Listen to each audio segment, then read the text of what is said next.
My name is Adam. I'm a little bit nervous. Throw it backstage. Just kidding. There's no backstage here. And yeah, I've lived in Munich for about 7 years now. And you guys are a mixture of Meetup, Internations, maybe a little bit of Facebook. So thanks for coming. Basically, the reason why I'm doing this is the topic of rejection and these fears is something that I've faced my whole life, amongst other fears. And about 4 years ago, sometimes life just collapses so it can reform. And so I spent a lot of time studying myself, what I believe, and beliefs, and reality, and things like that, to really understand, because I really wanted to change. So, and this presentation is one of several that I've given over the past few years that reflects this. And I think out of all the fears that I've had, this one might be the underlying one. And so a couple weeks ago, it was driving me crazy a little bit, because sometimes I just feel these fears very intensely, and they don't compute or register. And so I need to find a way to dissolve them. And if I'm able to do that in some way, and I think it's good, then I'll share it with people, in hopes that maybe it might benefit you the same way it benefited me. So yeah, I'm not working for anybody or trying to sell you anything. I'm just going to offer a perspective that's worked for me, because when I explain it to you, then it helps me understand it even more. And if you see me speak before, you might know the kind of terms that I use. I'm into metaphysics, law of attraction, reality, multiple realities, stuff like that. Won't get too technical about that. Try to speak as plainly as I can, but still from my perspective in the world as I see it and as I experience it. So if you have any questions or anything you want to share that's relevant to the information, maybe something that's personal, I'm going to be sharing things that are personal. Please feel free to do so. It doesn't have to be, I'll be giving a presentation, but it doesn't have to be me just going through it the whole time. So if you don't understand something, maybe someone else doesn't, so please just raise your hand and ask. So I didn't memorize this. I'm just gonna go with it and see what happens. Otherwise, it'd just be me reading you something. So, how to transform fears of rejection self-expression. I'm sorry if maybe you all can't see these notes, or if it's too small. They're mostly just for my talking points, but I'll post them later just as well, or you can come take a picture if you want. So what I want to express to you with this page is that fear of rejection can sometimes feel bigger than a lot of things, a lot of other fears. But I want to let you know that it really isn't. It's the same as every other fear that you might face. They work all in the same ways, in that they're illusions, self-imposed limitations. They like to perpetuate themselves in our reality to make them seem like they're real, that they're solid. But really, it's just backing into a corner and not seeing any other option, feeling the absence of freedom of choice. But every time that I looked into this, it turned out to be an illusion. And I think the more that we can express ourselves and our gifts to each other, the better the place the world will be. So I hope this contributes to that a little bit. But fear of rejection, like any other fear, is based off belief systems. Negative belief systems, negative definitions that aren't really compatible with who we are because we are naturally positive, energetic beings. So anything that is otherwise to that in the negative sense is valid in the sense of choice, but invalid in the sense of truth. So the last point I want to make with this is no matter where you are, like I understand this is a process. I'm in this process as well, so I'm showing you where I am. You might be somewhere different. You might take a piece of this or several pieces, but just know it's a process. It's not something that happens overnight. It takes some understanding and some physical demonstration of a new sense of being.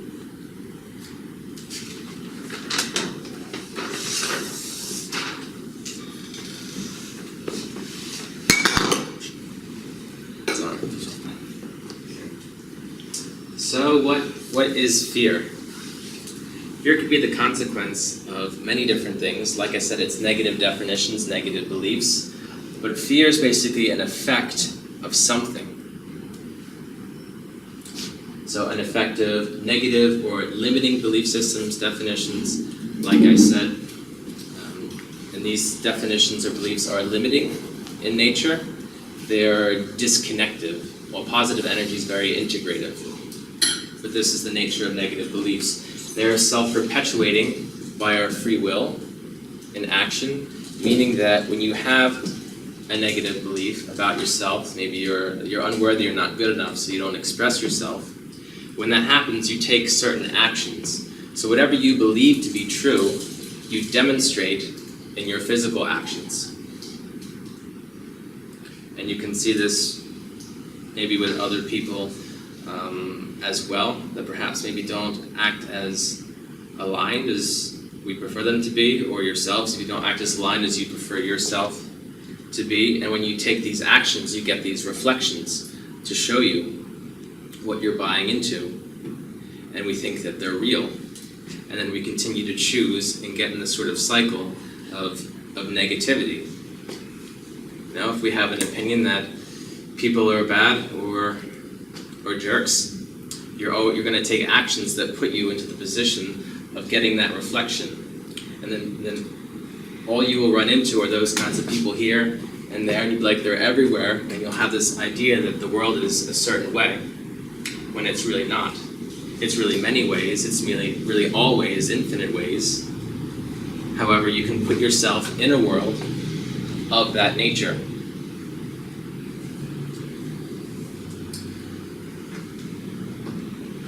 This idea of fear, when I examine it very closely, it really is, you can trace it back to separation and lack. So in these are where fears maybe of money come in, that there's not enough, or separation, that we're somehow separated from everybody. And I've discovered that, at least for me, these are illusions. There's no such thing as separation. There's no such thing as true lack. However, since the universe contains polarities, positive and negative, you can create an experience of lack. You can create an experience of separation. And this is what I found most difficult. Because have you ever been in a room with people and ever felt really alone?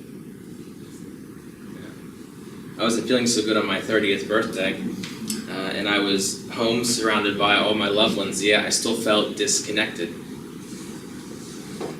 But I was creating that experience. It's really illusionary, but since we have free will, since there's positive and negativity, and since we always have that choice, we can create this illusion. Really, everything's connected. Really, there's an abundance. But like I said, you can create an abundance of lack. That's no problem if that's what you choose. But with this, it comes down to a matter of accepting that there's positive and negative, not as good or bad or judgment values, but if you accept things as they are, then it becomes about preference. I prefer this, I don't prefer that, yet I don't invalidate something or someone's existence.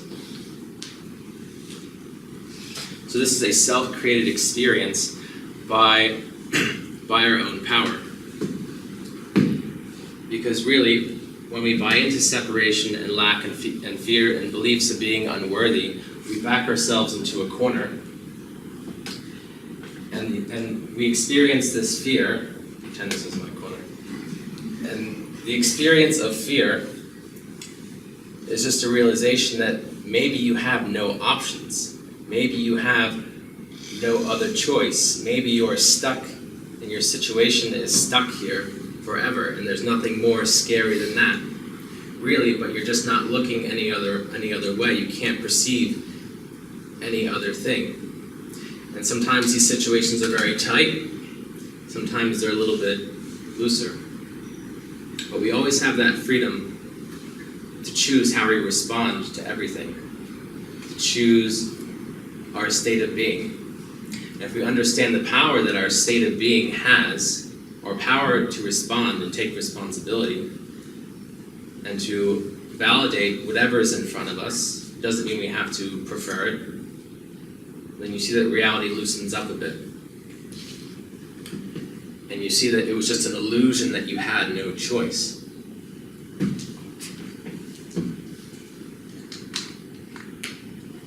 Any questions about that so far?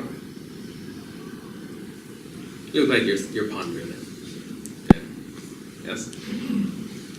When you do the example about the drugs, if you have this kind of belief that there are a lot of drugs in the world, does it mean that I can make an absolute innocent person into a drug, or does it create that I kind of attract people who kind of maybe have druggy aspects in their personality? You will attract. First, that's not my example. That's my buddy Antonio's example. I'm sorry, I don't mean to pick on. Antonio's my closest friend here, and the friend I've had the longest here, so that's why I'm picking on him. I really love him very much. You're attracting people with those same qualities that reflect these things back to you. However, your fears it's also possible that your fears could also be to a degree where you misinterpret something, or maybe someone's not being a jerk, or maybe someone's just having a bad day and that's not their, that's not their nature. It's funny. Let me ask you guys a question. I know you're all here because you're curious about this topic. How many of you are or have faced some sort of actual rejection recently, like in the past, past months? Who has faced actual rejection, meaning it's not in your head? Yeah, raise them high. Come on, guys. Yeah. Okay. She wasn't worth it. I'm just kidding. I don't know. Just raise your hand. Yeah. So there's that, and I've had that too, but a lot of my experience, especially because recently in the past months, I've experienced no actual reflections of rejection, but it's still, the fear is still in your head. You're still afraid that it's going to happen because of how things were in the past. And this is when a few weeks ago when it really started to drive me crazy, because I'm like, this is crazy. No one's actually rejecting me. Why can't I just be how I want to be? And I can. And the biggest example that pops in my mind is when I'm on the U-Bahn. You guys have been on there, right? And so I'm on there with my girlfriend, and I'm talking with her, and naturally we're smiling and laughing and stuff. And this attracts the attention of people. Yet no one has ever dismissed that or said anything. In fact, a couple people might have looked and smiled. But it didn't matter, because in my mind, if I attracted attention, then somehow that was a bad thing. But sometimes we get mixed up, because there is positive attention and there's also negative attention. But we don't really process this way. You guys know what I mean? Hey, you can join if you want. You guys know what I mean? Yeah. You guys know what I mean by negative attention? Yeah? Okay.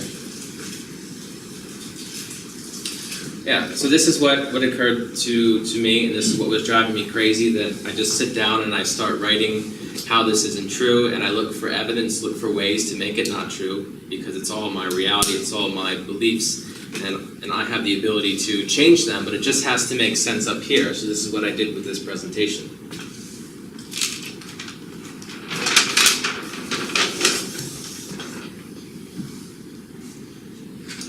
So let's talk about the importance of self-expression. I don't know how it is for everyone else, but if I don't... Before, I could compartmentalize a lot of things, a lot of fears, but now I can't compartmentalize them anymore. So if I don't express myself, I feel like I'm dying inside. Has anyone else experienced that? Maybe after a long period of time, if you don't... When I say express myself, it could be anything from as small as being a part of a conversation, to creating content that I'd like to share that I keep putting off. So it's pretty big range, but what I believe it's our purpose to express ourselves, because we're all different.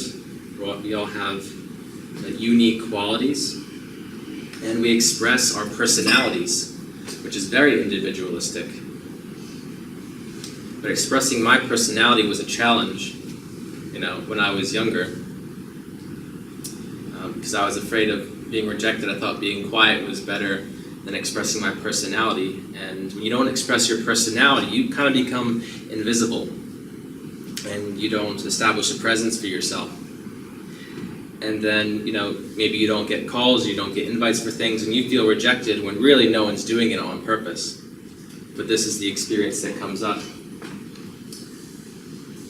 And so if our purpose is to express ourselves and personalities, and we do this in many forms. We do it, with our friends, our relationships, our jobs, our passions, our hobbies.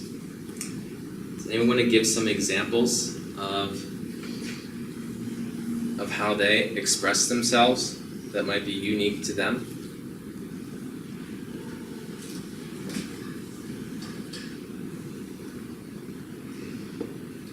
Through painting, probably, or doing music. Yeah. Painting, music? Yeah. All right. Yes. Depends a lot on the mood, how far you can go. Like, am I able to present this picture or this piece of music right now, or am I so anxious that self-expression is so much limited at the moment? Yeah, thank you for sharing. I also have expressed myself through painting and mostly more music than painting. Anybody else? It doesn't have to be something that makes you money, or maybe it's your job. I like to express myself reciting poetry. However, to some people that seems a bit odd sometimes. Yeah. Well, for some people, what I'm doing here seems a bit odd. Because one of my fears is talking to people that I have fears. Because you think maybe it makes you look weak, or maybe that poetry makes you look a bit odd. Weird.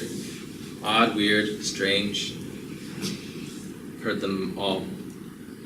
And that can only seem true if you're in a room of people who aren't familiar with that, whose gifts are different, or maybe if you're in a room with people who also aren't expressing themselves and you decide to express yourself, then it makes you seem really different. But really, if you keep going at it, and you keep doing it no matter what, just because you enjoy doing it, and maybe you don't see those people as much anymore because you don't resonate, and that's okay. And then eventually, you end up with a room of people like this, who come to hear you express yourself. So where were you guys 5 years ago? I was surrounded by different people. Where were you? I was so uncomfortable. But I'm glad you're here now. I'm glad I kept at it. I'm glad I shared. It feels good when we express ourselves. And it doesn't have to, like I said, it doesn't have to be in poetry or an artistic way. It can be in a conversation. So it feels good, it feels natural, it makes us feel alive. And when we're aligned with ourselves and we express ourselves, it really benefits everyone. So I thought before, if I express myself, maybe it might make someone feel bad in one way or another. But what I realized is it does benefit everyone. You know, if someone were to come in and say they don't like what I'm sharing, well, that's their choice to come here. And it benefits them too, actually, because it's a reflection of something maybe that they don't need. Or like I said, if you are in a group of people or have a group of friends that are kind of always the same and you change, you know, then you're a reflection for them of what they're not doing. And that's okay. I've lost a couple of close friends that way. But yeah, but it's fine. It's fine because they can join whenever they like. So when we express ourselves, it's the unconditional self-love that we show ourselves and others. So have you ever heard the phrase, you know, do you love yourself? No one's going to say, no, I don't love myself. But it's, do you demonstrate that you love yourself? And maybe you think, well, how could I demonstrate that I love myself? And the way you do that is you express yourself. You express your gifts, you express your personality, you express your love to certain things. I think I gave this example before. There was one girlfriend, but a girlfriend who said that it was less manly because I was into cats and because I had like a picture of my cat on my phone. So I have a couple cats at home. I grew up with animals. But you know what? Now I'm in a place where all the friends that I have cats. Like those worlds exist. But you need the courage to change in the world that you're in before you find them. So, and the more you express yourselves, the more you're a beacon of light, the more you're saying, hey, I'm out here. And then someone else can go, oh, there's someone else who's similar to me. I'll go there because I can see them. So that's why it's important to do this. And yes, it does draw attention, but you need that so other people can see. And those who don't prefer it don't have to go. And if those who don't prefer it give you a hard time, then it's just because they don't believe they have the choice to choose something else. Or they don't like the reflection because they're afraid of expressing themselves. So fear is the main reason we give ourselves to choose not to express.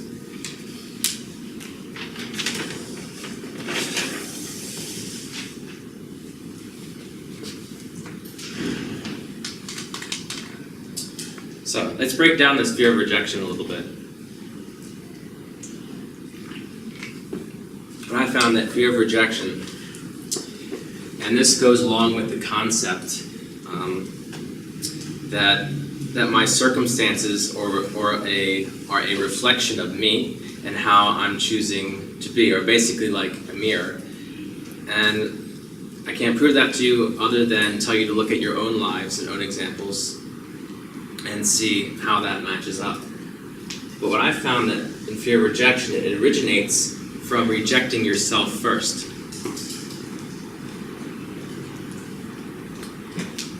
And the way we reject ourselves is by not expressing. So we don't always think about that. Or criticizing yourself. By criticizing yourself, Yeah. you also reject yourself in a way, you criticize and it brings you down. Yeah, that's a part of it. And you have to ask why. Why do I criticize myself? What standards am I holding myself up to? Do they really matter? Yeah, so it made me think, well, how am I rejecting myself? And a lot of that was just by basically not expressing in the ways that I needed to. Because I didn't think that by not doing something it would have a consequence, that inaction was an action, but it really is.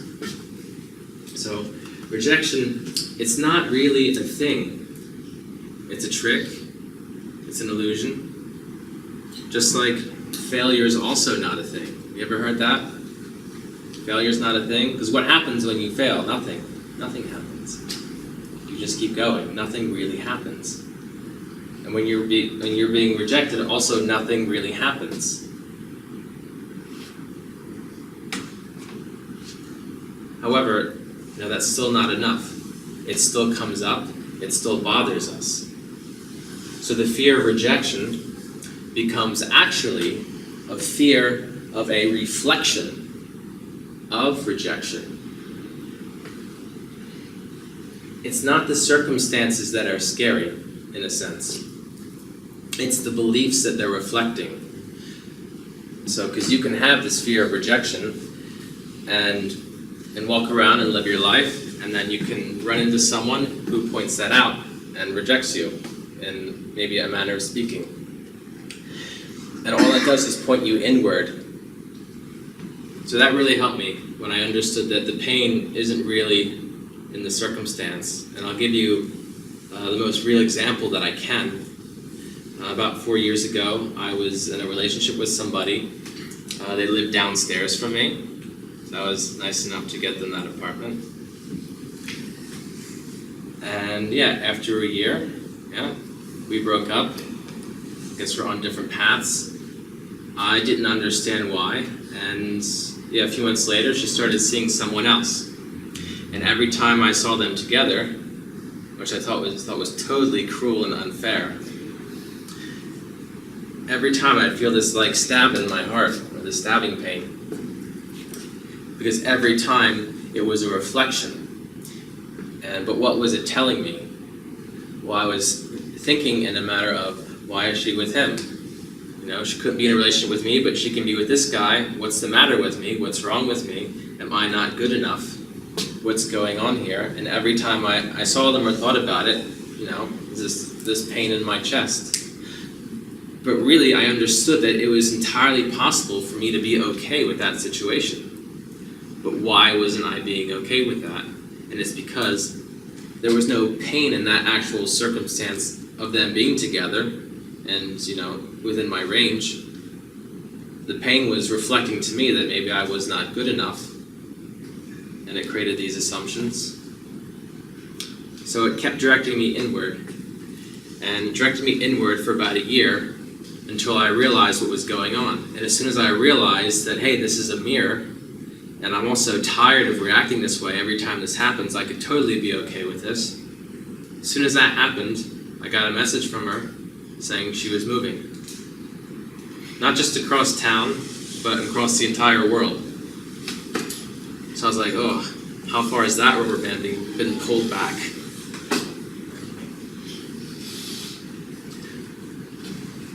So yeah, if you have a fear of, in the moment of rejection, just know that it's the reflection of that fear that you're being pointed to.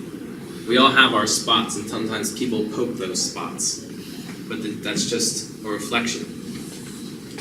And really, the poking, that feeling, is just to get us to look inward. Circumstances are always secondary. That's an important note. What you are, or how you choose to be, that's first.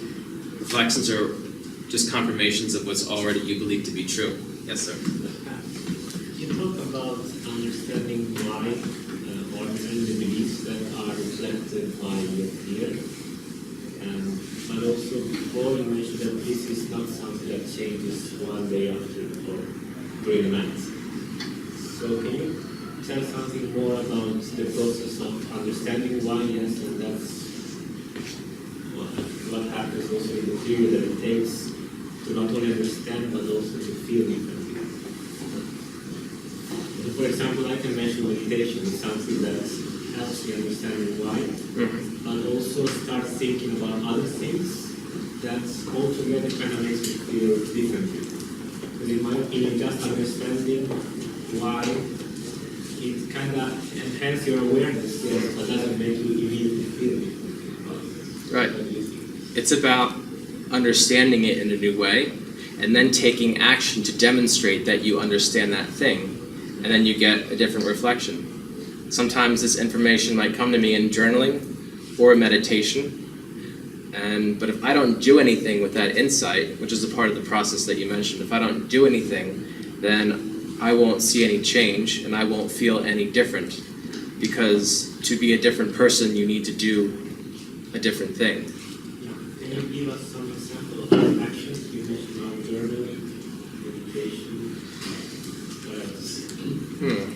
Journaling, those are the primary ones that I use. However, when I meditate, I don't just clear my mind, but I see it as a space of communication with another part of myself. And when I get in that space, I ask it a question. What do I need to know about this situation? What part of this is untrue? When you start asking questions to yourself, whether in journaling or meditation form, you become a space for the answers to come. And this will tie into that. That's it. So, but yeah, it is a process, and I'm sharing with you, part of that process. However,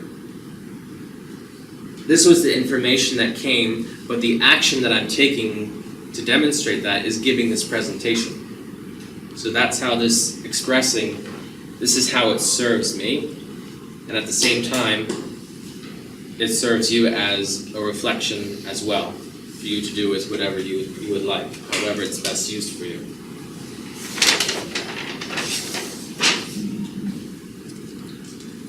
So let's talk about different types of self-rejection, so we can become more aware of what we're doing. Because sometimes, especially for me, we're a certain way for a long time. And maybe we don't change, and we think that that's normal, but it's not necessarily natural for us. So it's important to be aware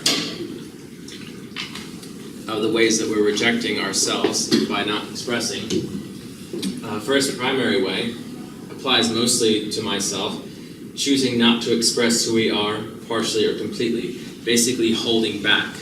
So in school, I wouldn't raise my hand in class, I wouldn't share my ideas, and give me an example. 10 years ago, I went on a class trip, and I decided, you know what, I'm going to start saying things that come to my mind. So I actually have some pretty funny things to say. And I got a lot of positive reactions out of that. Most of my issue was not speaking up in the middle of conversation, being afraid to say the wrong thing. So, which also reminds us to take it easy on ourselves, that, how we are in the present moment is okay. It's a valid version of us. It's a perfect version. I think of it as like it's a perfect version of us right now, and then we move to a different perfect, and then a different perfect. Like sort of colors on a scale, maybe like from dark gray to light gray. They're all perfect as they are. So if we don't invalidate that, then we're not so hard on ourselves. So the other one is we talked about maybe jerky people putting on a mask, overcompensating, pretending to be someone you're not. So maybe bragging, maybe President Trump or something. Because really, he's a positive human being too in his nature, but he does have a mask. He does overcompensate, and he does that in a big way because he's like everyone else. He's afraid, When we understand that, we can have compassion for people, and we don't invalidate them. However, just like in elections, we have the ability to choose our friends, to choose the elected officials, to choose the people that we prefer to be around.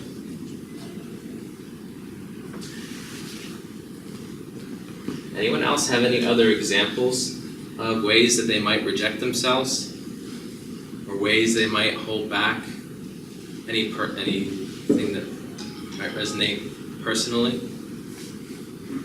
Not feeling enough. Not feeling enough.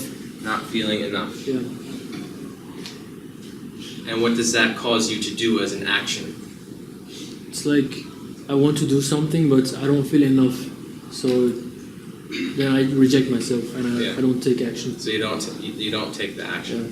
Yeah. Exactly. That's holding back. I don't have an example, but just a question that, like, how do you differentiate between the fact that you're holding back, or maybe it's just another person, like you said, that in a class you wouldn't raise your hand. That maybe you're just an introvert by nature, so if you were to push yourself that, okay, I really need to express myself, that it's just not in nature, wouldn't that be putting on a mask? Yeah. Second one, just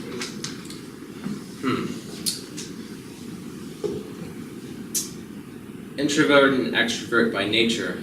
I'm not sure if I want to give an opinion on that, because I don't want to say maybe there's no such thing as introverts, maybe they all have fears. I can't do that. All I can say was I felt like an introvert for a long time, but other people might say something different since I started expressing myself. So I really can't speak to that, but what I will say is that there's a difference if I don't raise my hand in class because I'm afraid of what might happen or what someone might say if I do that, and there's not raising my hand because I feel that it's irrelevant or that it's not my part or it's a topic that I'm not interested in. So there's a difference between the two, and what you need to do is understand your reasons for doing or not doing something. So sometimes I ask myself, I'm not sure if I should do something or not. Am I afraid to do it? Am I more afraid to do something or more afraid not to do something? So, but when we do these things, actions or inactions out of fear, so basically you tell your universe that you reject who you are, and the universe says that's okay because I love you unconditionally. I'm unconditionally allowing in whatever you choose. But when you do this type of putting on a mask or inaction, you set that into motion first, and you get that reflection. And the reflection might not be that comfortable, but it's okay. It's a navigation system to point you inward, saying, is this what you prefer? But don't ever buy into the fact that the reflection's actually true. It's just a road marker at that point, and you have the freedom to choose what you do thereafter.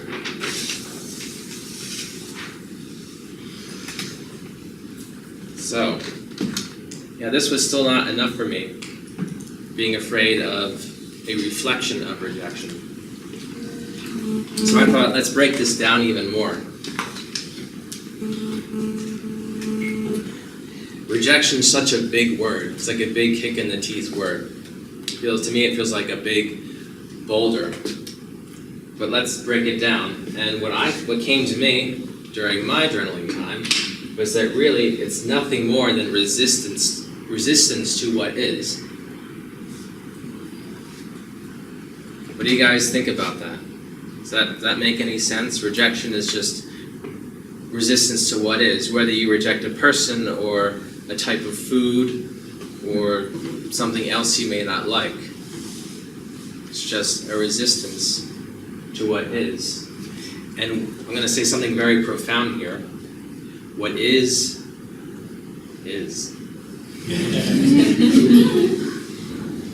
Right? What is. You can't really do anything about it. If something is, then it's existing, whether it's us or any other thing, then it's worthy of existing. And this taps into beliefs of unworthiness. So how do you know it's worthy of existing? Because if not, then it wouldn't exist.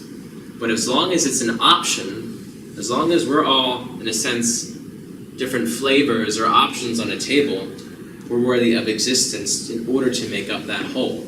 It wouldn't be the same if one of us were missing in that.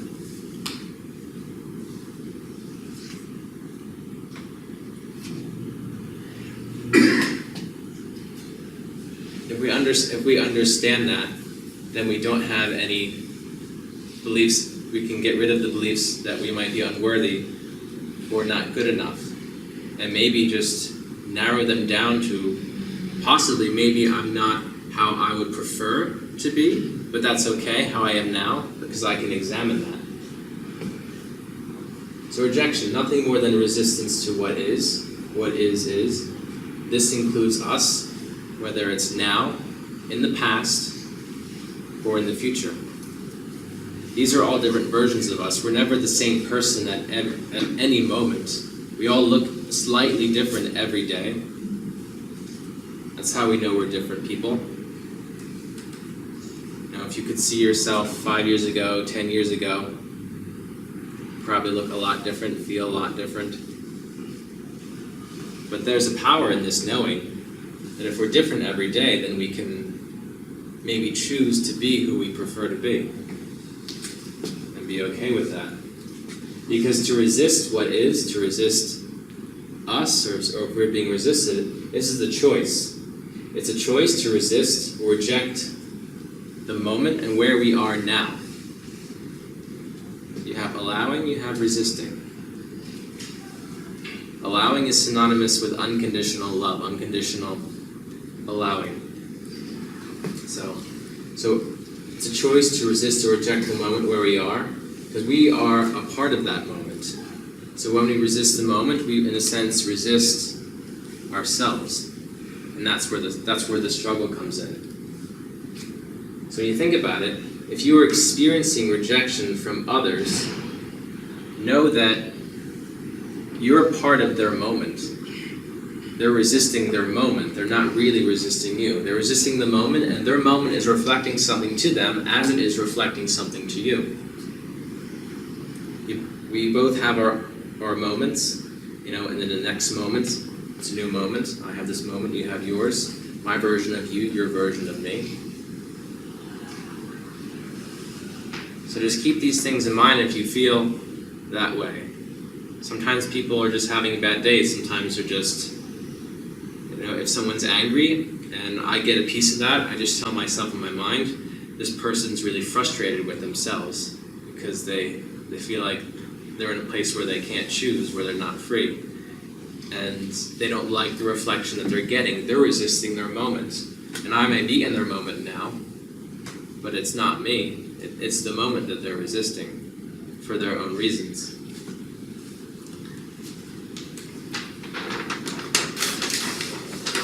Okay, but the question is, why did you attract this moment? Why do you see the other person who is angry? Good. I actually just had this happen to me last week. I was walking in the kitchen at work, and there's this Italian guy, and he's kind of like quiet, sometimes keeps it to himself, has long hair, looks like he's in up late in a heavy metal band till like 3 a.m. And he comes in and he has his cappuccino. And I was just like, how you doing? And he's like, I am not so good. And he goes, I'm not so good. Sorry, bad impression.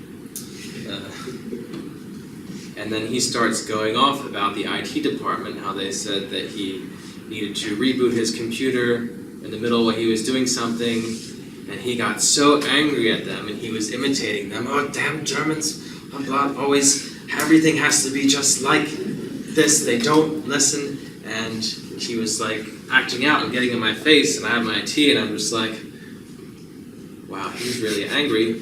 Why am I getting this reflection? Because normally I would take this back with me. But I don't want to say I've been really good, but I've been good at demonstrating, what I prefer. So those reflections happen, and I just told myself, he's really frustrated. But it's not with me, and even if he did take it out on me, I could see that he was frustrated because he felt like he didn't have a choice with his computer and the decisions that the IT department was making. So he felt stuck. He knew, it was his computer, he knew what to do in his specific circumstance, but he didn't, and he let someone else make the decision for him, and he was pissed off at himself for doing that. Of course, I did not point this out to him. That would not have been helpful. But I did listen for a bit, the amount of time I thought was appropriate, and I just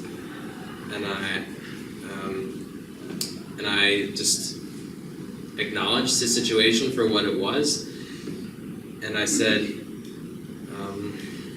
what did I say? It was something good. I think I literally said that sounds very frustrating, because it's true, it's valid, and I could tell he was frustrated, and I said, well, I hope there's something you can do. And he goes, well, I'm gonna write a complaint or whatever. And I was like, good, I wish you luck with that. So, and I walked away, and yeah, I didn't carry that with me, which before was pretty hard to do. And that was a very intense moment, you know. A very angry Italian guy who did not have his cappuccino yet. And I'd only spoken to him like a few times before. I might have had lunch with him once. But yeah, those reflections come as opportunities to demonstrate what we prefer, to see if we actually change or want to change. Where was I here? Okay, I started. Adam, might I ask a question regarding the gist of the last sheet? The gist. It's a nice word. Gist. Of the And last sheet. you said that rejection is about what is. And Resistance to what is. Yeah, resistance, exactly. And basically, we have heard of that, so we should accept our reality. Not should, but you can choose to accept it. You can choose not to accept it too. For me, that is just a bit colliding. I mean, if you realize flaws with yourself, you have either the opportunity of accepting you as you are, or trying to build up the motivation and discipline to change. Mm-hmm. And don't you think that these two statements are a bit contradictory? Accepting as you are in the moment is basically not resisting the moment, not resisting who you are, even though it's not how you exactly prefer to be. Because you need to be at that point first before you take action in a new direction. Otherwise, if there's no acceptance, if there's resistance. Yeah, well, but if you accept the reality, you're not motivated to change, are you? I see what This you is the premise in order to start a change, right? To accept what is, otherwise you resist the moment and you fight. Yeah, because when you're actually resisting, then no change will happen. When I say accepting, I don't mean that I'm condoning the behavior in a way. It's just accepting what is, that you can't basically help at the moment, that version of yourself, you know, because in the future, you know, you could say, maybe I could have handled that situation better, but now I can know and reflect, and I could carry myself with a bit more discernment. I can look at the reasons why I reacted that way. So, but thanks for asking for clarity on that. So that's what I meant by acceptance. I didn't mean condoning,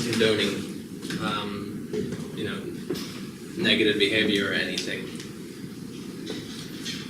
So we all have gifts to share. Maybe you know them, maybe you don't, maybe you're still discovering them, maybe you have beliefs that maybe they can't these gifts can't support you, but really they can. They're, you know, this is supporting me in a way, maybe not this talk tonight, but I'll turn this into a video course and sell it on some platforms like I've done in the past. You know, we have a whole wide range of, we have like basically a world audience. So whatever you are passionate about doing, even if you want to become a professional at making fancy dog collars or something, there are people who are going to want that. However, you need to offer it first. You need to give it a chance, because I promise you, if you have something you're excited to give, then there is someone who is excited to receive it. I can tell you that from personal experience.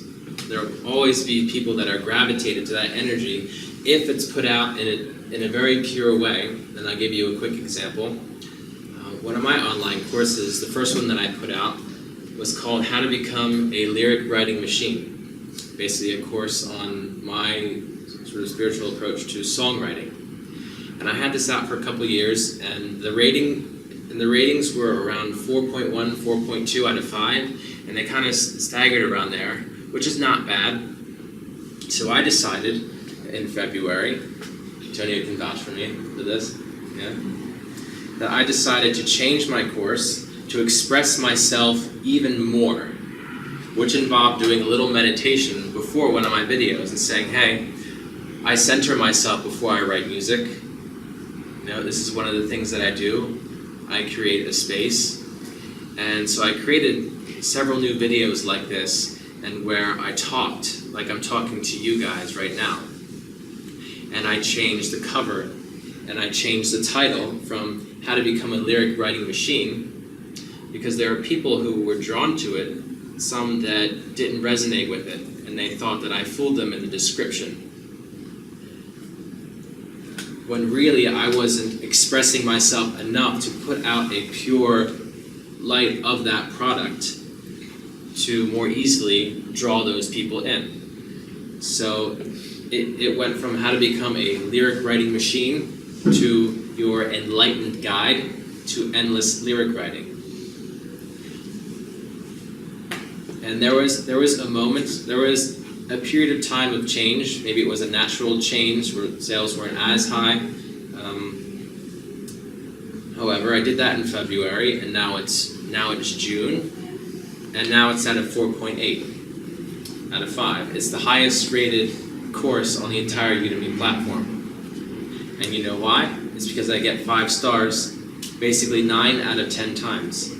Because when people see that, they know immediately I resonate with that, because I wasn't hiding anything. Even if what I'm hiding is the good stuff, then people who it won't resonate with, or as much, will think it's something else, and they'll be like, this isn't what I want. And they'll give a negative rating, and then for a while it drove me crazy. I was like, this isn't fair. You did 25% of this course, and you give 1 star, which like brings it down. But really I was mad at myself because I didn't express myself enough. And it took me a bit of time before I did that. So I hope that helps for anyone who's into creating content. Yeah.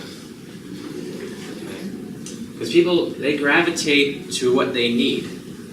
Even if you can't always see your audience, maybe they're through the internet.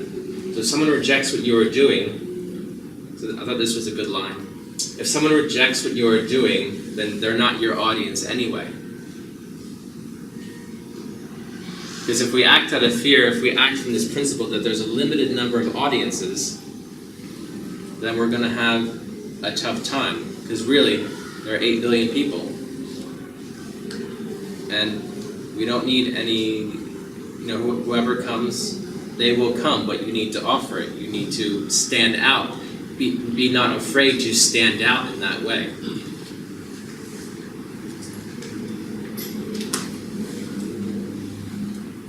But you always have the choice, whether you're looking at products or clothes or the things that you want, whether it's come to these talks, you always have the choice. So there's really no need to resist that. So if it's something you don't prefer, then it's something you don't prefer. But we always have the choice to get what we need.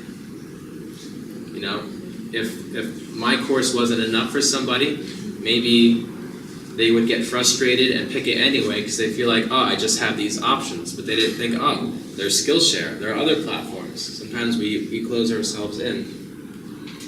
But really we just need to step back and we'll be able to perceive more. This is an image that came to my mind. And we're in case any of you are wondering, we're more than halfway through, so. Unless you're enjoying it and never want it to end.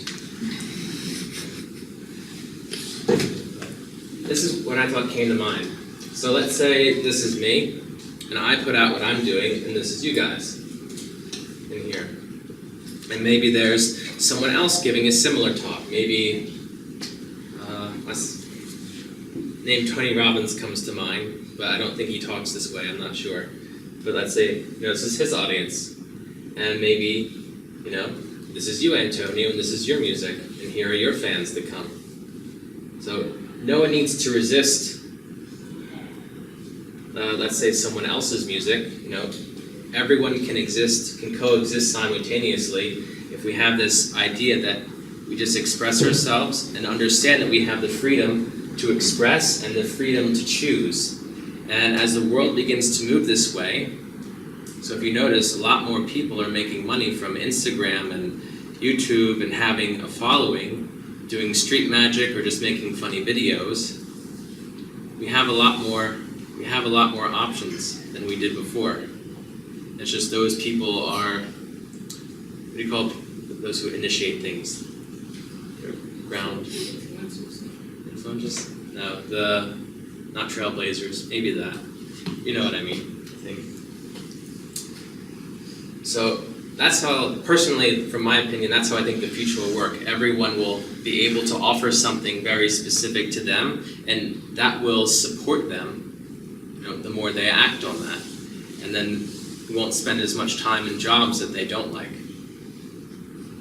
So, lucky for me now, I just switched jobs within my company, and I make videos now for this stuff. So, and when I'm done with this presentation, what I learned from my job and the time that it gave me to learn how to fix audio, make it good quality, I'll do that with this video, because I'm not sure how much it's reaching me. But I notice everything that I'm doing is connected, and I only got that job creating video content because I was doing data analysis, which I didn't like, for 6 years, and on the side, I was doing these talks, these videos, these courses, and I got experience. So when I saw an opening, I said, hey, I've been doing this as my passion on the side. I think you might want me. And yeah, it was like pretty much a snap decision. So that's Because you align yourself with what you want. Yeah, I did. But during those 6 years, I wasn't ready for that. There are lessons that I needed to learn. I needed to have first the courage to do what I wanted, to express myself, and learn the tools, learn the work habits that I needed. But yeah, in the future, I believe there'll be a lot more integration and collaboration rather than competition. My company right now, SAP, buys up so many other companies and they become a collaboration. So maybe one day they'll collaborate with maybe Salesforce. I guess that's their top competitor. But I think that's the way it can work in the future. We can be our own stars, basically, in our own realities. Because if you think of people that are famous, actors and musicians, think of someone that you really love. You love what they do. Give me an example. Someone might go crazy about. Now everyone crazy after the Beatles, or Taylor Swift. Anyone you? Freddie Mercury. That's a wonderful example, thank you. After I saw that movie, I was like, man, what a challenge to be who he was, buck teeth and gay in that time, and he expressed himself, he's shown his light in very big ways, and you know what happened? He got a lot of fans, he got a lot of love, and that love that comes from us is we are a reflection for him of his own self-love that he expresses. And we can have those reflections too, if we do that, if we have the courage to do that.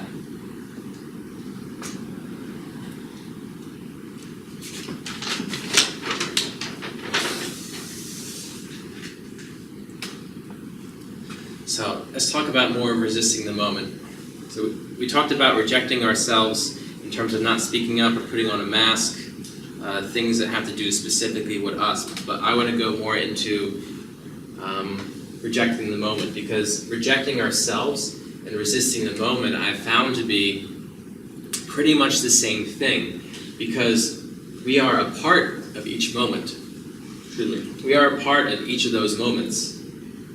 And when we resist that, then we feel resisted by the moment. And when I say the moment, I mean the circumstance, the literal reality that you are facing.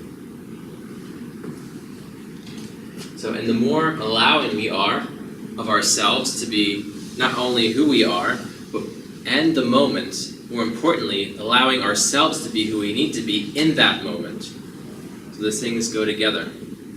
Accept the moment and accept yourself in that moment. Express yourself in that moment. And the more you do that, the more that we'll receive reflections of that self-love. And the more we'll feel supported by that moment, because it's really just a reflection. It's really just a mirror. This is the largest crowd that I've ever had at one of my talks. Until now, I was in a very small studio that maybe could fit half of you. And, you know, you guys are reflections of my self-love. So thank you for that. So it's not just allowing the moment, but allowing ourselves to express ourselves in the moment.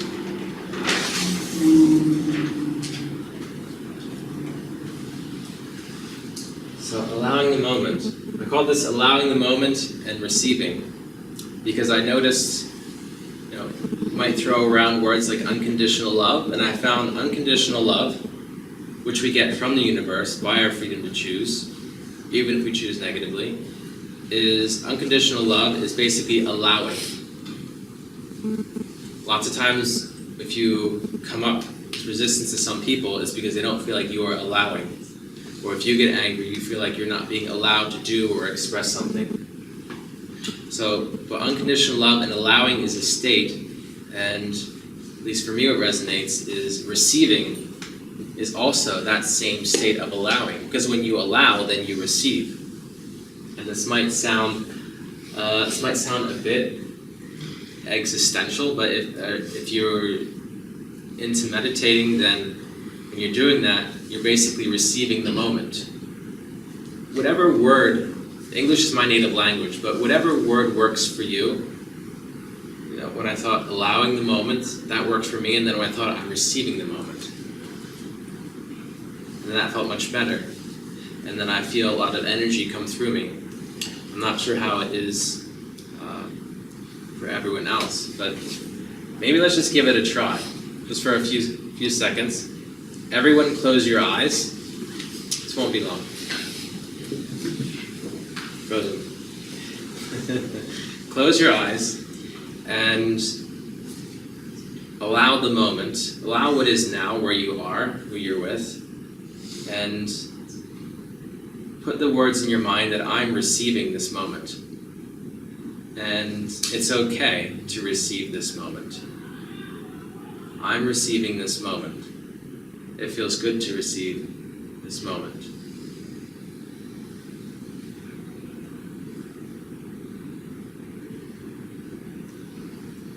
Because we are always receiving the moment. We can't stop that. We're always receiving a moment. They may be different, but we're always receiving the moment. And when we understand that it's for a reason, then we will allow the moment much more. Okay. You can open your eyes now. If you like that, if that did something for you, then try that at home. So, questions for ourselves. Why resist the moment? Why bother resisting what is? And as someone who was in kind of a sometimes unfriendly or toxic work environment, like, I understand this. I understand these reflections very well. But really, why resist what is? Why would we do that? Why would we choose to do that? We need to take responsibility, whether it's we're doing it unconsciously or not. And I found that it's a belief that we think that the moment, whatever it is, somehow isn't benefiting us. That that's the reason to resist it, that we think it's not benefiting us somehow. It's not how it's supposed to be. But what if it is benefiting us? What if we're being given exactly what we need at every moment? What if it's only dismissed by our minds? What if the mind is wrong? What if our minds don't really have a clue what we need? And need is different from want in that, well, if you want what you need, then I find that to be a good thing. But there's a difference between want and need, in that when you get what you need will fulfill you. What you want may not, unless it's what you need. And sometimes you need those negative reflections in order to make those changes, to see what you're doing. So I thought if I could find a way to understand that the moment benefits us, then I would be automatically allowing that, automatically receiving what it has to share, and then I won't be rejecting the moment or myself. So those things are integrated. So, but what would that mean if the mind didn't have a clue of what we needed? Oh, I have a funny short anecdote. A month ago, I went to the United States, spent some quality time with my grandma, and normally from here to Philadelphia, it takes 8-9 hours. So, I entered into some realities where it took me 25 hours to get home. I went from Munich, the plane was late, I arrived at Frankfurt, it did not wait for us. Same Lufthansa flight, it did not wait for us. I got a text, ding ding, your flight has been rescheduled for 24 hours later. And I'm like, So I'm like, okay, this is benefiting me somehow. And then I talked to the lady, and she's like, okay, we'll send you back to Munich, to Montreal, to Philadelphia. And I said, okay, I'll get home later, that's fine. So I go back to Munich, I get on the plane to Montreal, someone has a heart attack on the plane. Yeah. Apparently someone who chose to leave the hospital a bit early before they should have. That was the rumor. And so they're like, someone had a heart attack on the plane, and I'm already kind of exhausted. We need to stop the plane in Iceland. So at that point I just started laughing. I was like, okay, I guess I'm learning a lesson here. And I thought about these things. I noticed the urge to complain. And I realized, why am I resisting this moment? I know it's benefiting me somehow. Because I know when I resist it, it just makes me angry and tired and frustrated. But what if I tried something else? Just see what would happen, because I can't do anything anyway. And I just sort of laughed it off and continued watching my movie. And so it took us about 2 extra hours, and then we got to Montreal. And then, I missed the flight, and they said you have to spend the night. So here's some vouchers for food. So I was like, all right, in Canada, that's cool, eh? Yeah, just at the Sheraton, just outside the airport. They booked me on the earliest flight the next day, which was like 6 a.m., and you have to be there like 2 hours in advance. So I'm like, okay, it's 9:30, I'll eat, shower, in bed by 11, awake at 3 a.m. So I'm like, okay, this is quite an adventure. I got to stop in Iceland. I got to stop in Montreal. I called my mom, told what happened. She's like, "Oh no," and I was like, "Well, it's an adventure." You get to choose how you define these things.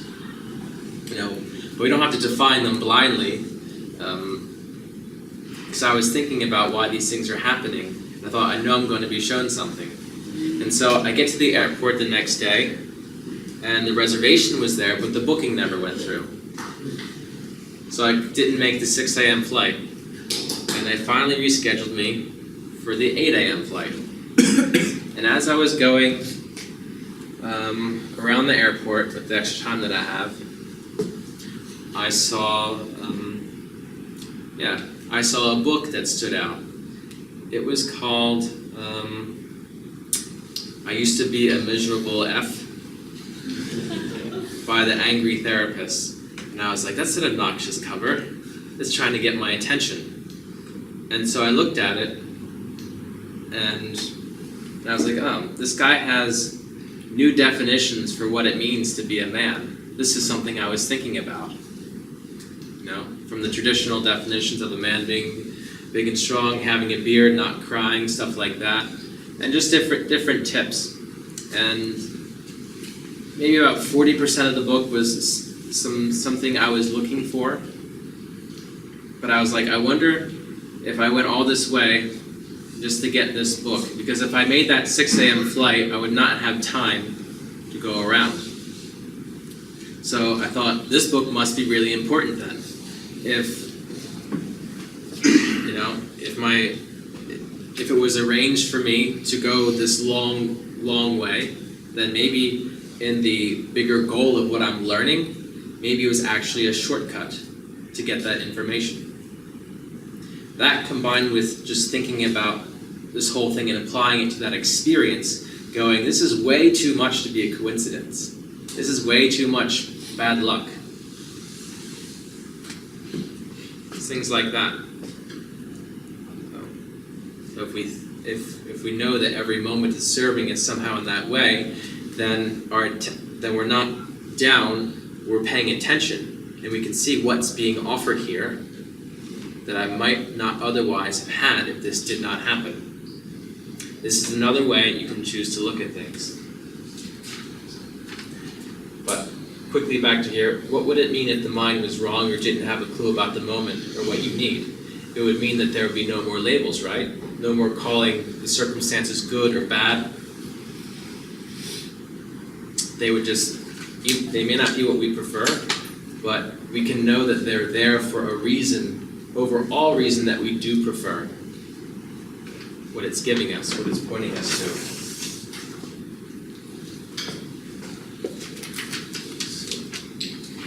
Almost at the end, guys.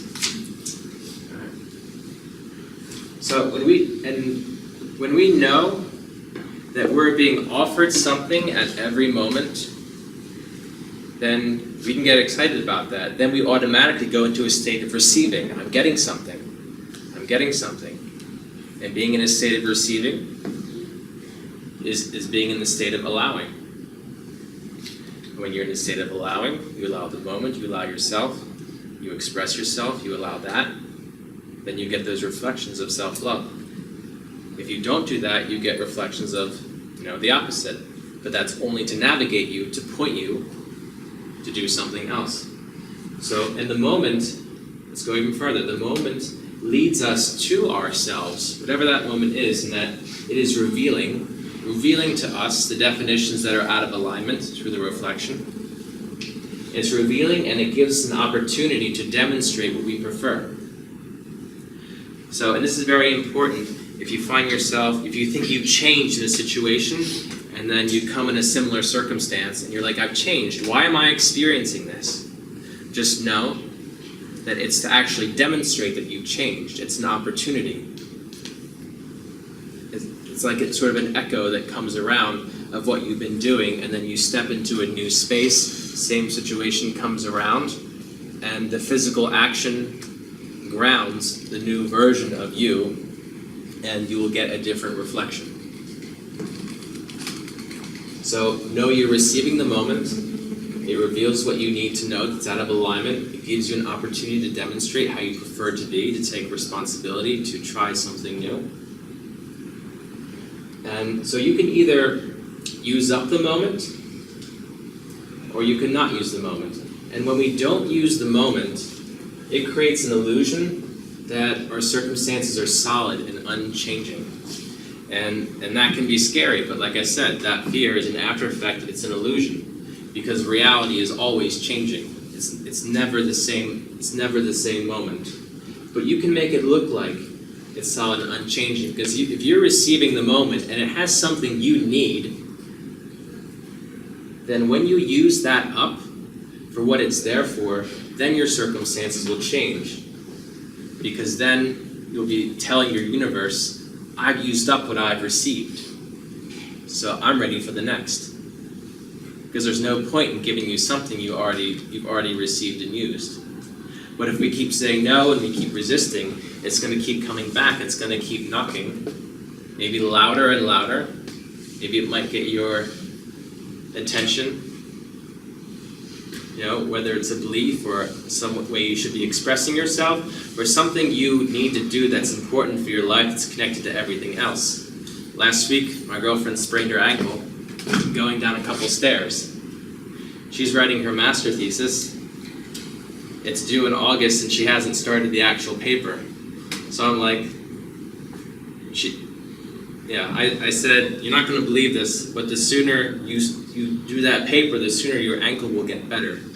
Because I think you would have put it off if you're not on the couch now, you know, for 4 weeks or something.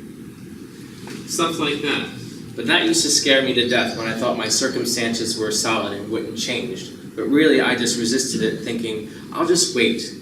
It'll eventually change, it'll blow over. And maybe sometimes it does after a while, but then you'll find yourself in a similar situation with similar people. If you use up what's in front of you, I promise that you will get the next thing. Yes, ma'am? So for example, I'm like applying for new jobs. Yeah. I'm not really happy at my actual job, and I always get rejection, so I don't get a new job. Mm-hmm. But then I get fear that I don't understand, that maybe I'm looking for the wrong job, that I should learn from this rejection, that I'm looking for something bad, so that I don't know, can't manage and I should quit and go all over the world. So I get fear that I don't understand what the circumstances want to show me. And this is my fear, that I'm there and I try new things, but I always get rejection, but I don't understand what I have to do next to change. I don't know what I have to change. Okay. First of all, if you're in a job that you don't like I was, either it's totally wrong for you, or maybe you're not doing it in a way that's exciting as it could be. And I noticed when I started to really take responsibility for the job that I didn't like and start doing my full 40 hours and actually care about it a little bit, then I noticed the momentum in me. I noticed a different perception, and then, you know, I was able to perceive things that I wouldn't have perceived, you know. I perceived the new opportunities that I had to get the new job. If you're getting rejections after applying, you know, if fear comes up that you're going to keep being rejected, you know, first of all, examine that fear, but also know that when you're doing applications, maybe it could be that you're applying for jobs that would not benefit you, that maybe wouldn't harness your abilities to express yourself in the way you need. Maybe you're looking over here and what you need is over here. So what I did was I always updated my resume. Maybe it was that. A lot of things can contribute. You know, I colorized my resume a little bit. I looked at my cover letters. Was I coming across as authentic? Was it too businessy? Was it too standard? Because if I truly express myself in my cover letter, then, some people might say, that's totally not for us, but that will stand out to the person who it is right for. So it could be that part of it. Or you might want to look at other parts of your life where you're not expressing yourself, where if you did, you might run into people that offered you the right job. So it could extend that far, but your life is a holistic system. And if you notice that something is not working, then yeah, definitely try something new. Think, what could it be? What's something different that I could do, even if it's small, like updating my resume to look a little different, to stand out a little better. But you said you are looking here, and maybe what you need is here. Maybe. Then yes, it's a good example. I like it. But if I keep looking here, or maybe here, I don't get this. Will this somehow hurt me? This is always here. It's always here. It's a matter if you perceive it or not. And to do that, then you need to do something different. You need to, like the steps that I just showed you, or I don't know your life, but are there other ways that you are not expressing yourself completely or fully as you could? And perhaps when you do that, you run into certain circumstances. There's more than one way. You don't just go to Monster to find jobs. You hear it from people, word of mouth, many different things. Mm-hmm.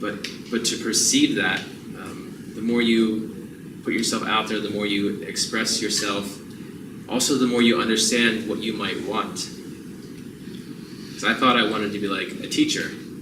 I mean, I'm doing it now, but I want to teach about this. But I thought maybe I'll be a school teacher, and I could do it that way. But I didn't have Germany didn't accept my diploma. It wasn't a teaching diploma anyway. But now I'm doing it in this way, in the way I prefer. So maybe there's something you need to realize first. But it's all connected and part of that. So if you just try something different, then that new idea will lead to another idea. And you'll find your way. I promise. So, alright, so when you use up the moment, then you create, there's always change being created, but then you will experience the change actually looking different. The reflections that we get that determine the amount of change it looks like from what was previous is the amount of change we make, is equal to the amount of change we make within ourselves. So make a small change, look slightly different. Make a big change, may look really different. Because also what I've learned is there are certain tools, preparations, experiences that we need before we get our ideal situation. And what I've learned, it's not even about having our ideal situation, but it's about the process we go through to become that. If I met my girlfriend now, 4 years ago, it would already been over, because there had been so many spots to poke, and I would have reacted so many times that she probably wouldn't have stood for it. And I don't know who she was 4 years ago. But I know after going through these processes and having less fear, having less things to poke, relationships are a lot smoother. But I thought back then, I just want this. I just want to be here. But I didn't realize the benefit of those experiences leading up to that were, because it not only affected my relationships, but my job and the people I work with and everything else that I do. You know, the content that I give, the quality of that content.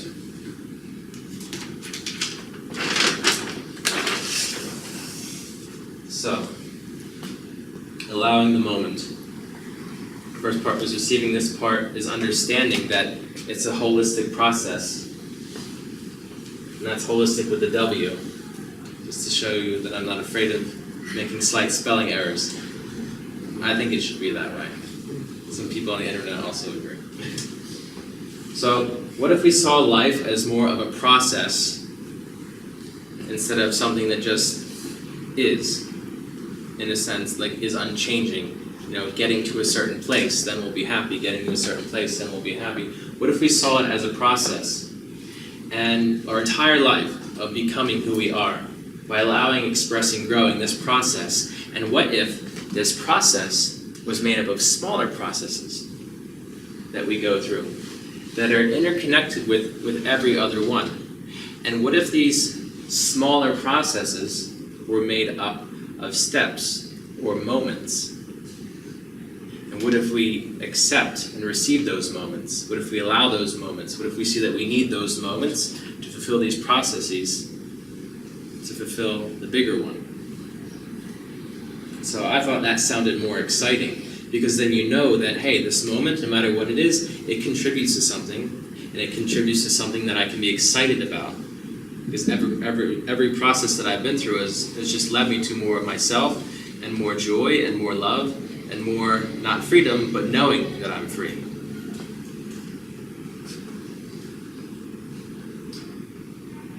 So what if you knew that every moment you needed to complete that process? Would you be more excited about every moment, knowing it's contributing to a process that ultimately elevates you to a place of more joy, love, and freedom?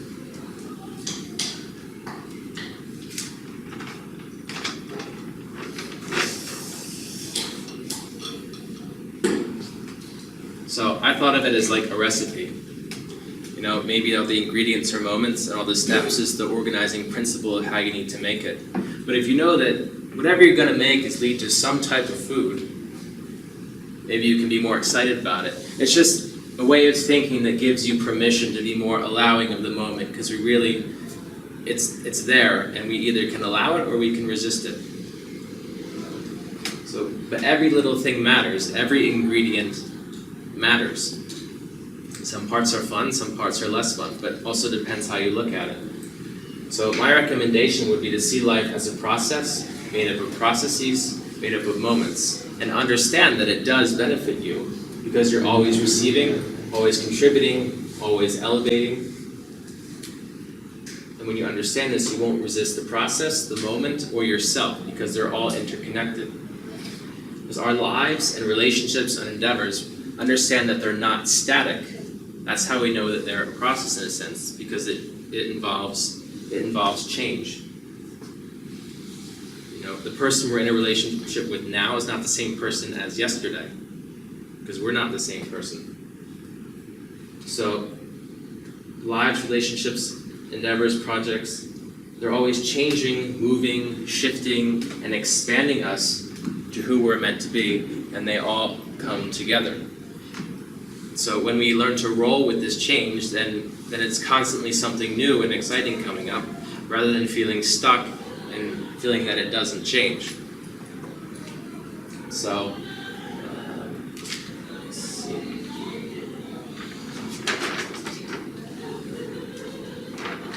Okay, so before I get to my last page, so I just want to sum up real quick what I brought you through. This fear of rejection, brought it down to fear of rejection, fear of reflection of rejection, basically reflection of those beliefs that we're not worthy, we're not good enough. But if we exist, like I said, what is. And the only way to get those reflections is by rejecting ourselves first, by either not speaking up or putting on a mask. And along with rejecting ourselves first is also rejecting the moment. And we might do that if we don't think it benefits us. But if we know we're receiving something, it's part of a moment, it's a part of a process that elevates us, then it gives us more permission to allow it. This is just a line of thinking that I broke down and went through every step, and basically it worked for me. It released a lot of things and made the world seem a lot less scary. So, but that's how I work. And you're probably going to need more additional information from other sources, other people. Going to have to try things. After you develop an understanding, please demonstrate it physically, so the mirror will change, so the reflection will change. So understanding ourselves, our fears, and transforming, like I said, this is the process. Allow each part of the process as it unfolds, and you'll continue to understand yourself more. It's something that can take time, understanding, and practice. But it gets really exciting when you demonstrate physically, when you take physical action. So before 4 years ago, when I had my my change period, I just studied a lot of things, studied principles, learned a lot, but I didn't apply it. And then came the time to apply it, and how quickly I saw change once I applied it. And that actually being on stage here in front of you guys, sharing my experiences, being open, the state that I feel now, being totally open, is actually the safest state that I could be in. Because if you protect yourself, then you give things, then it's basically calling to you things to protect yourself against. It's kind of a paradox.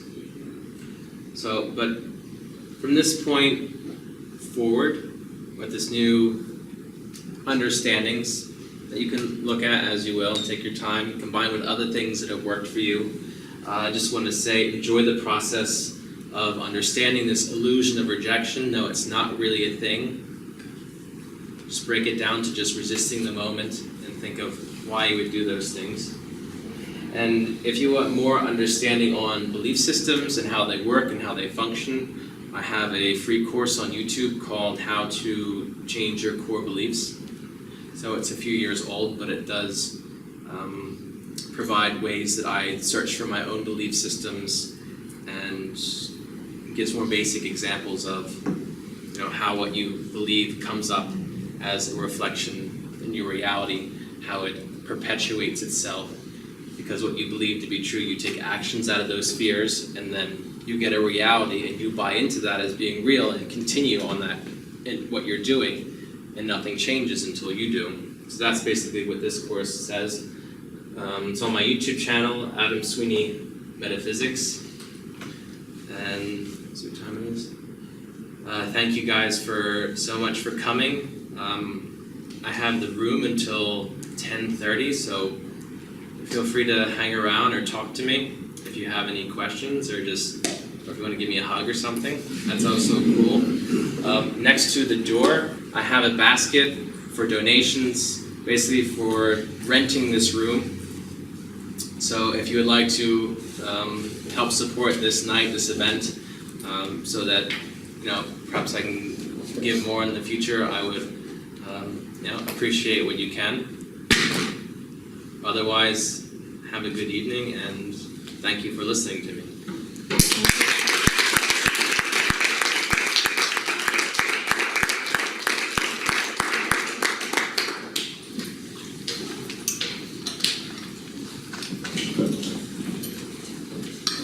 Feel free to make friends, too. Everyone's here is very friendly, I promise. No one would come to this talk if they weren't friendly.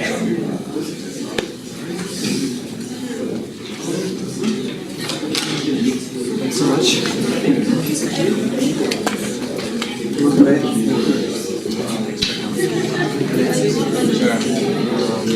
Sure.